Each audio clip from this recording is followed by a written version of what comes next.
Science class सतों बाब नाओं सबक चौथों क्रिटिकल कुंड ऐं ज़रिए में मोट critical angle and internal reflection. आवां आहियां साइंस जो उस्ताद नज़ीर चन्ना।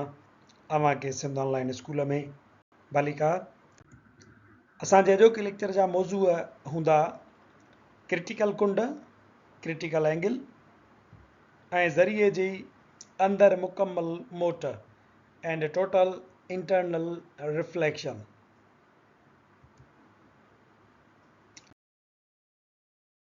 तव्हांखे यादि हूंदो त किरणो जॾहिं छिडरे ज़रिए मां किरणो जॾहिं हवा मां छिडरे ज़रिए मां घाटे में दाख़िल थींदो त नॉर्मल यानी उमूद ॾांहुं मुड़ी ईंदो।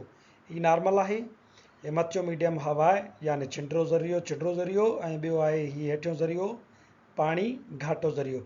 हाणे तव्हांखे यादि हूंदो असां पढ़ियो होसीं त जेकॾहिं किरणो हेॾां छिडरे ज़रिए मां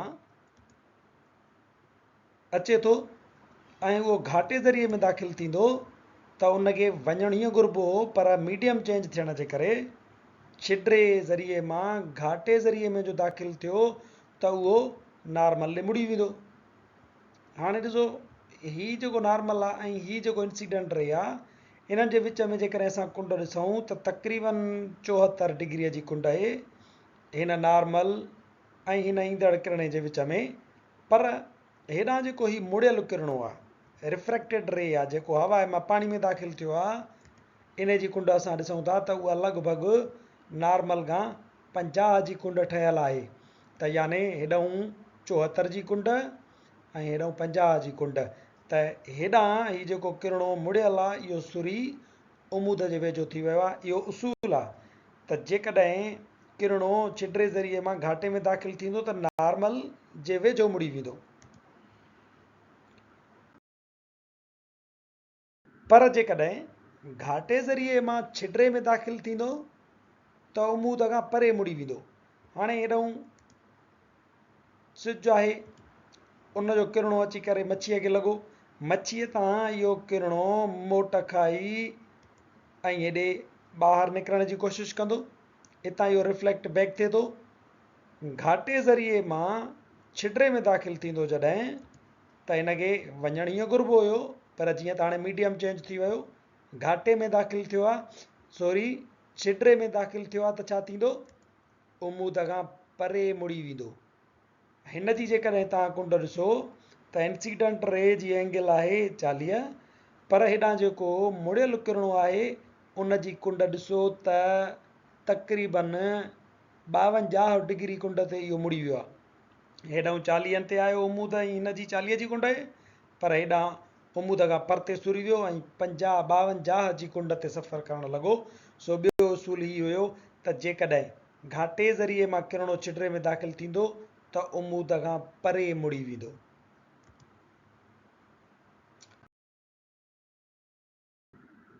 हाणे असीं ॻाल्हि कयूं त ईंदड़ किरणे जी कुंड एंगल ऑफ इंसिडेंस जेकॾहिं वधंदी वञे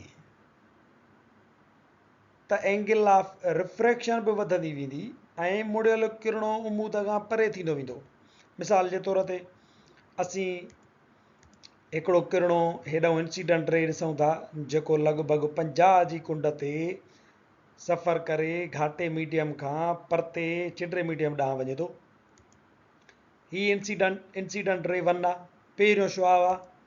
पहिरियों इन जो जेको हाणे असांखे किरणो मिले थो उहो 73-74 जी कुंड ते मुड़ी वियो, हेॾां वियो 55 जीअ ते, हेॾां 73 जी कुंड ते मुड़ी चुको आहे। रे रिफ्रैक्टेड रे 1 ही पहिरियों हुयो जेको 55 जी कुंड ते वियो त 74 जी कुंड ते मुड़ी वियो। हाणे ॿियो जेको किरणो वञे थो हेॾां कुंड वधी वई, इंसिडेंट रे ॿियों आहे जेको, उन जी इंसिडेंट एंगल जेका आहे उहा तक़रीबन 67 कुंड ते आहे ऐं होॾां जेको इन जो मुड़ियल किरणो आहे उहो तक़रीबन 83 जी कुंड ते मुड़ी चुको आहे, रिफ्रैक्टेड रे 2। हाणे जेकॾहिं अञा इहा कुंड वधे, ईंदड़ किरणे जी कुंड एंगल ऑफ इंसिडेंस वधंदी वेंदी त मुड़ियल किरणे जी कुंड बि वधंदी वेंदी। जेकॾहिं टियों असां किरणो ॾिसूं था उहो 75 76 जी कुंड ते उमूद सां इहा 76 जी कुंड ठाहे हितां घाटे मीडियम मां छिड्रे ॾे वियो त जेको इन जो रिफ्रैक्टेड रे हूंदो नंबर 3 उहो इन उमूद खां अञा परे वेंदो तव्हांजो इहो 90 जी कुंड ते सफ़र करणु लॻे थो। हाणे हीअ एंगल जेकॾहिं वेंदी वधंदी एंगल ऑफ इंसिडेंस त एंगल ऑफ रिफ्रैक्शन बि वधंदी वेंदी। तव्हांजो हिकु अहिड़ी एंगल ऑफ इंसिडेंस ईंदी जो मुड़ियल किरणो मथा शिरे सां 90 जी कुंड ते सफ़र कंदो। हीअ 90 जी कुंड आहे ऐं हीअ मथा शिरो आहे पाणीअ जो। हाणे असां हेॾा एंगल ऑफ इंसिडेंस वधाईंदा वियासीं अहिड़ी कुंड आई एंगल ऑफ इंसिडेंस जो रिफ्रैक्टेड रे जेको आहे उहो इन मथा शिरे सां लॻोलॻ 90 जी डिग्रीअ ते सफ़र करणु लॻंदो।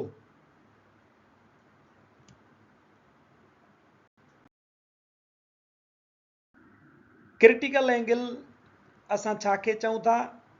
हिकु अहिड़ी एंगल ऑफ इंसिडेंस, हिकु अहिड़ी ईंदड़ किरणे जी कुंड जंहिं सबबु एंगल ऑफ रिफ्रैक्शन 90 दर्जे जी ठहे त उन एंगल ऑफ इंसिडेंस खे क्रिटिकल कुंड या क्रिटिकल एंगल चइबो। हीअ ॻाल्हि ज़हन में रखो त क्रिटिकल एंगल कहिड़ी थींदी? उहा क्रिटिकल एंगल असांजी थींदी एंगल ऑफ इंसिडेंस। इन जे करे असीं चऊं था त अहिड़ी एंगल ऑफ इंसिडेंस जंहिंजे करे एंगल ऑफ रिफ्रैक्शन 90 दर्जे जी ठहे। मिसाल जे तौर ते ही आहे असांजी एंगल ऑफ इंसिडेंस हीअ। हाणे इन जे करे असांजो जेको हेॾो रिफ्रैक्टेड रे आहे उन जी कुंड 90 जी ठही पई आहे। हेॾो ही 75 वारो जेको इंसिडेंट रे हुयो उन पंहिंजे किरणे खे 90 जी कुंड ते मोड़े छॾियो। उमूद खां 90 जी कुंड ते वञे थो त हिन कुंड खे चवंदासीं क्रिटिकल एंगल। जेसी ताईं नंढी कुंड वारा नंढी एंगल ऑफ इंसिडेंस वारा शुआ हुया त उन्हनि जो किरणा मथे पिया वञनि छिड्रे मीडियम में। हाणे हीअ अहिड़ी कुंड आहे क्रिटिकल एंगल जो इहो जेको रिफ्रैक्टेड रे आहे उहो ॿिए ज़रिए में कोन वेंदो, न ई वरी साॻे ज़रिए में मोटी ईंदो पर 90 जी कुंड ते मथा शिरे सां गॾोगॾु सफ़र कंदो। सो क्रिटिकल एंगल असां उन एंगल ऑफ इंसिडेंस खे चऊं था जंहिंजो रिफ्रैक्टेड रे 90 जी कुंड ते सफ़र करणु लॻे।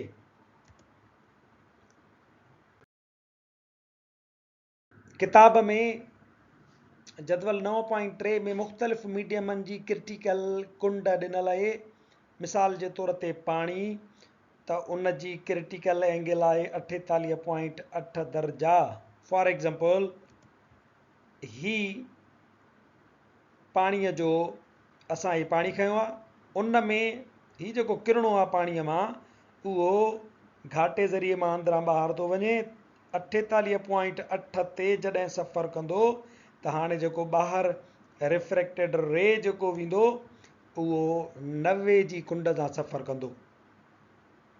वरी तारपीन जो तेल जेकॾहिं असां हिन में भरियूं पाणीअ जी जॻह ते ऐं उन मां जेकॾहिं हिकिड़ो शुआ ॿाहिरि निकिरंदो त उहो छा कंदो? जेकॾहिं उहो शुआ 44.1 डिग्रीअ ते आहे, हाणे हीउ जेको शुआ आहे इहो 44.1 डिग्रीअ ते आहे जेको इन तारपीन मां निकिरे थो त हाणे ॿाहिरि जॾहिं छिड्रे मीडियम में निकिरण जी कोशिशि कंदो त इन जो रिफ्रैक्टेड रे जेको आहे उहो 90 जी कुंड ते मुड़ी वेंदो ऐं हवा में कोन वेंदो पर सरफेस सां गॾु 90 जी कुंड ते सफ़र कंदो रहंदो।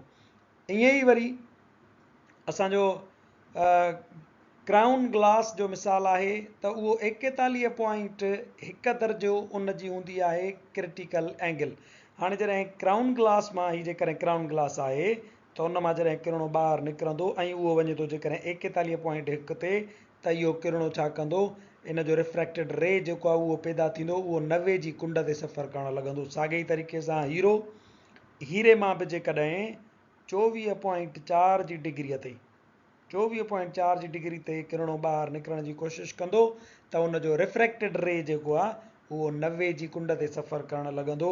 हिननि कुंडुनि खे हीअ जेका कुंड थी वई पाणीअ जी 48.8 तारपीन जी 44.1, क्राउन ग्लास जी 41.1 ऐं हीरे जी 24.4। इहे जेके कुंडूं आहिनि इहे इन्हनि ज़रियनि जूं क्रिटिकल एंगल्स आहिनि, छो त इन्हनि जो रिफ्रैक्टेड रे 90 जी कुंड ते सफ़र करे थो।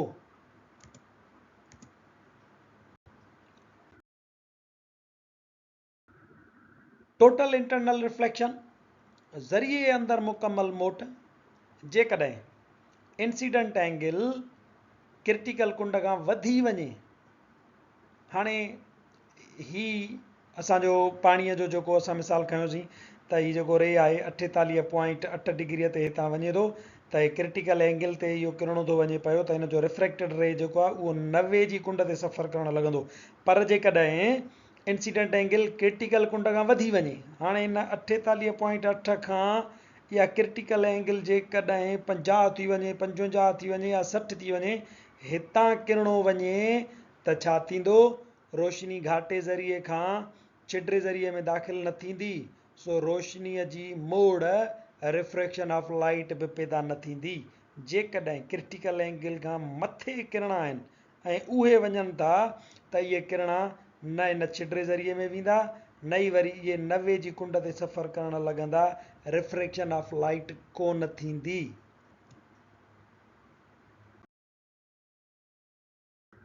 छा थींदो? रिफ्रैक्शन ऑफ लाइट कोन थींदी, टोटल इंटरनल रिफ्लेक्शन जो मंज़र थींदो। जेकॾहिं इंसिडेंट एंगल क्रिटिकल कुंड खां वधी वेंदी त रोशनी मुकमल तौरु साॻे ई ज़रिए में मोट खाईंदी, यानी रिफ्लेक्शन ऑफ लाइट थींदी।